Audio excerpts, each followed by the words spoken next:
राजकुमारी और मटर की कहानी। किसी राज्य में एक बहुत ही बलवान राजा का राज चलता था। उसकी रानी भी बहुत सुंदर और समझदार थी।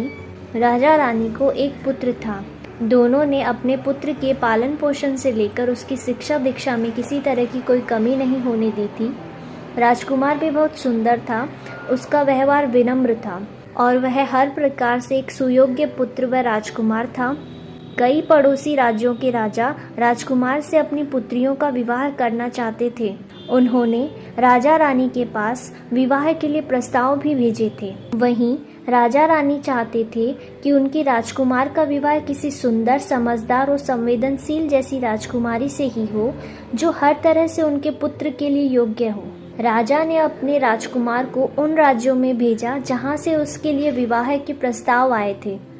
राजा चाहते थे कि राजकुमार खुद उन राजकुमारियों से मिले, उन्हें समझे और अपने लिए एक सुयोग्य पत्नी का चुनाव करे। राजकुमार ने भी अपने पिता की बात मान ली। वो कई अलग अलग राज्यों में गया और वहाँ के लोगों और राजकुमारियों से मिला, लेकिन फिर भी उसे सभी राजकुमारी में कुछ न कुछ कमी नजर आ जाती थी। कुछ ही दिनों में राजकुमार वापस अपने महल आ गया। वह उदास था, मन ही मन सोच रहा था कि शायद उसके भाग्य में पत्नी का सुख नहीं है। यही सोचकर उसने शादी से मना कर दिया और राज्य के काम में मन लगाने लगा। एक शाम बहुत तेज बारिश हो रही थी। तभी राजमहल के दरवाजे पर एक लड़की आई। उसके कपड़े बारिश की वजह से भीग गए थे, उसके बाल बिखरे हुए थे, वह पूरी तरह से अस्त व्यस्त नजर आ रही थी। उसने दरवाजे पर खड़े सैनिकों को बताया कि वह एक पड़ोसी राज्य की राजकुमारी है जो बारिश की वजह से यहाँ फंस गई है। ऐसे मौसम में वह अपने महल नहीं जा सकती है, इसलिए वह यहाँ पर शरण लेने आई हुई है। लेकिन उस लड़की की हालत देखकर उन्हें यकीन नहीं हो रहा था कि वह कोई राजकुमारी है। उन्होंने राजा रानी को उस लड़की के बारे में बताया। रानी ने उसे महल में शरण दे दी, लेकिन उसकी बात कितनी सच है यह जानने के लिए रानी ने उसकी परीक्षा लेने की योजना बनाई।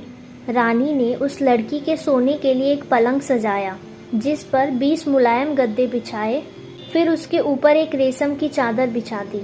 रानी ने बड़ी ही चतुराई से उस रेशमी चादर और 20 गद्दों के नीचे एक मटर का दाना भी रख दिया और फिर उसी बिस्तर पर लड़की को सोने के लिए कहा। अगले दिन जैसे ही वह लड़की अपने सोने के कमरे से बाहर आई तो रानी ने बड़ी ही बेसब्री से उससे पूछा कि उसे रात में नींद कैसी आई।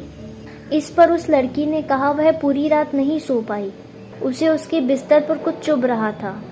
यह सुनकर रानी को यकीन हो गया कि वह लड़की सच कह रही है, वह कोई राजकुमारी है। तभी उसे 20 गद्दों के नीचे रखा एक मटर का दाना भी चुभ रहा था और वह बहुत ही संवेदनशील राजकुमारी भी है। रानी ने उसी वक्त उस राजकुमारी से अपने राजकुमार के विवाह का निर्णय कर लिया।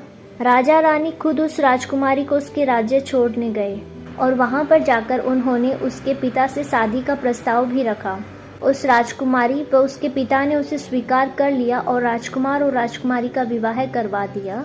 कहानी से सीख: किसी व्यक्ति को किस तरह की परवरिश मिली है, इसकी झलक उसका व्यवहार साफ बताता है। Thank you.